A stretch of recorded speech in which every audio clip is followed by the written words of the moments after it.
Hi,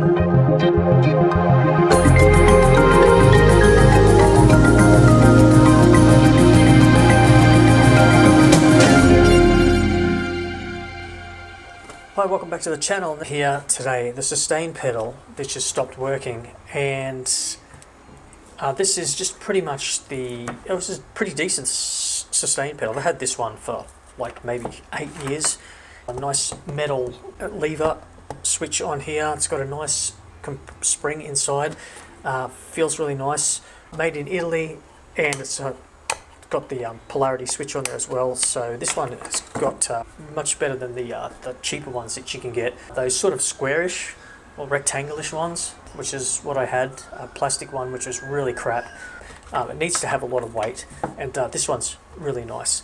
So the first thing I want to look at is just testing it with a multimeter and seeing if this switch is actually working, if I'm getting any intermittent signal at all. So let's go to the tip here on the negative here, and it doesn't really matter what you put this on. So I'm going to switch my multimeter here just to continuity mode. So yeah, it's upside down, but we can see the readout. So if we just test the continuity, so we should have the beep there. Yep. Okay, so let's connect this here to the shield. We've got the shield and the tip. So if we push this down, we should have some signal. It was intermittently working, as I mentioned, but now it's just not working at all. So let's open this thing up and see what we got. So 4 screws in the bottom of this one. Pull it out. Just be careful. I think the spring will probably come out. Turn this sideways, I think, from memory, and it should slot out without actually having to take any of the lever off. Straight away, I can see the problem, and you can see where it's broken. So this is the actual ground wire, which goes to the shield here. So you can see when this comes down, hitting that cable is quite a decent thickness on that cable. So it should have had maybe a bracket at the bottom there where this can pass under. It just keeps it down so that the lever doesn't actually touch it. Remove the ground wire here, remove this positive wire. I'm just going to pull this cable out. It's a fairly long cable, so I think what I'm going to do is take it right back, and then I should be able to just run the shield wire back here.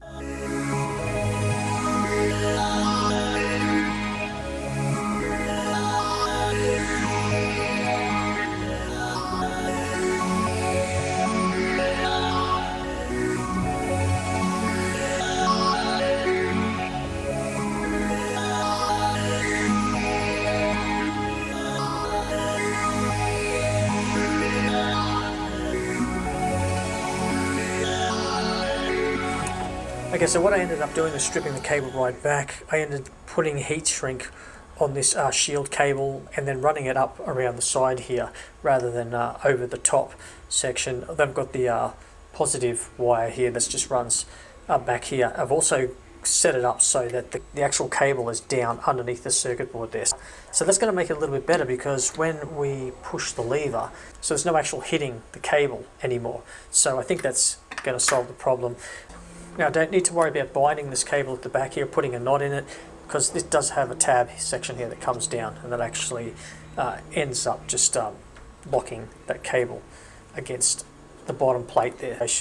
I'm hoping this has fixed the problem, and we're getting, actually switch. There we go. Okay, cool.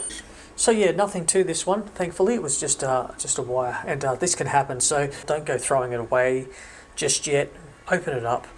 It's probably just going to be a broken wire or something simple like that. You can just pull the circuit board out and replace the resistors. There's only like two resistors and a transistor, so it's super simple to fix. Of course, you can change the spring if you want something that's a little bit lighter. So that's it for this episode, a pretty straightforward one, just a broken wire.